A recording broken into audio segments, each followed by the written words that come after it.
Hello guys, my name is Kevin and you're watching Learning Old Germanic Languages. Now, this video is a discussion video and it's something, it's an important topic.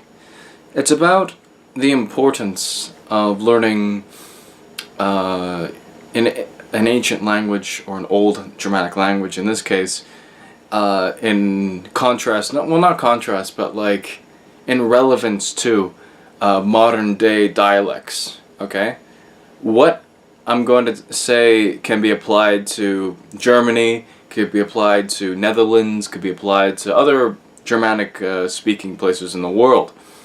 Now, in the case of Germany and Austria, or really anywhere else, the thing is, the further you go back in time with languages, the more similar they were. And the thing is with Old English, well, English, in some ways, English hasn't changed for 1,000 years. In English, we still have the TH sound. 1,000 years ago, Germanic languages had that sound too. It's just on the continent you had something called the High German consonant shift. And so a lot of TH sounds became D, so thu became du, or depending in other places, I think in Faroese it became tu, or I could be wrong about that. But anyway, look, the thing is, the further you go back, similar languages were, but the thing is, because of dialects today, some of these dialects still have these old words that look like English.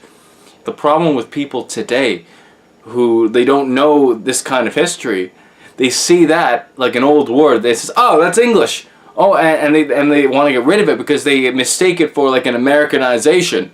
Like, oh, what is this English like word? We should not use it. It's not German. It's not this. It's not that. Get rid of it. When in actuality, that old word is a relic from 1,000 years ago. So learning, let's say, Old High German or Old Dutch or what have you, or Middle Dutch or what have you, these older languages, you begin to appreciate and acknowledge the modern dialects today, because they are a descendant of what was spoken 1,000 years ago.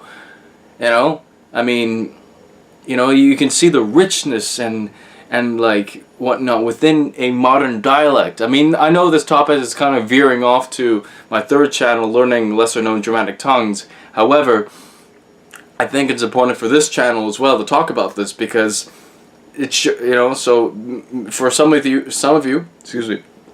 some of you that could be a motivation. Excuse me again. What's wrong with me? That could be a motivation for you guys. It could be one of many motivations to learn, your old language. And this is a little off topic, but I want you guys, for those of you who don't come from an English-speaking country, I want you to write your comments in your language. Alright? This is a place for you to learn. Just because I speak English, that doesn't mean you have to speak English to me. So if you're from Germany or Austria or Switzerland or Dutch, Netherlands or any, wherever you are in the world, actually, even if a non-Germanic speaking country, write to me, write in the comment section in your language, okay? Just because I speak English doesn't mean you have to as well. And even better, speak to me in your dialect, okay? Because I want this channel to be of many communities, if that makes sense. Those who want to learn Old High German, those who want to learn Old Saxon, those who want to learn Old Frisian, what have you. So this channel could be really, really something, a safe haven for Germanic dialects, or people just have an interest in their own history. I mean, just because I speak English, that doesn't mean you have to, okay? So write to me in your language, and I'm learning German too. So my German, it may not be perfect, but I do my best to communicate back and whatnot. And yes, I believe in dialects. I'm all for dialects, dialect, and all that stuff. And because these are like true descendants of what was spoken 1,000 years ago. Because modern German, what we think is modern German, is really a standardized version. No town actually organically speaks like that, because what we think now is High German is really a product. I think Standard German came from Thuringia, well, as they say today. But 1,000 years ago, that place was called Thuring. Yeah, but later it became During, and yeah, so like that TH in Thuringia was once an actual TH. So every word, every name you know has a story behind it. Everything comes from somewhere.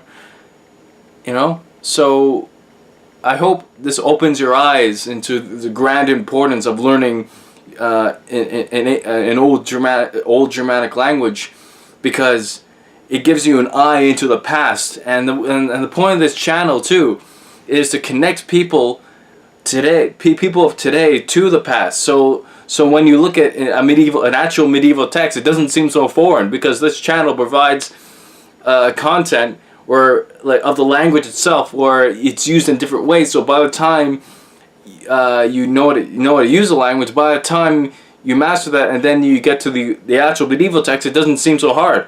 So we can better understand the past and therefore ourselves. Because if you don't know what happened in the past, you don't know where you are now, and you don't know where you're going. Okay?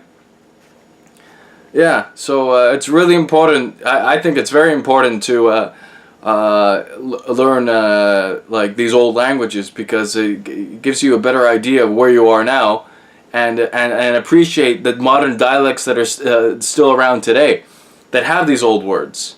You know, like some of them like really surprised me. Like, oh wow, that's like, whoa, that is so old and so cool. Okay. So anyway, guys, that's it for this video. This is, after all, this is a discussion video, so please, again, write to me down below in your language, in your dialect, okay? I was about to say no English, but if you want to write in English, go ahead. But I encourage your own language, okay? Thanks for watching. My name is Kevin, and you're watching Learning Old Germanic Languages. And subscribe if you're new. And if you want to help out the channel, please become a patron at my Patreon page down below. Thanks for watching. Bye bye.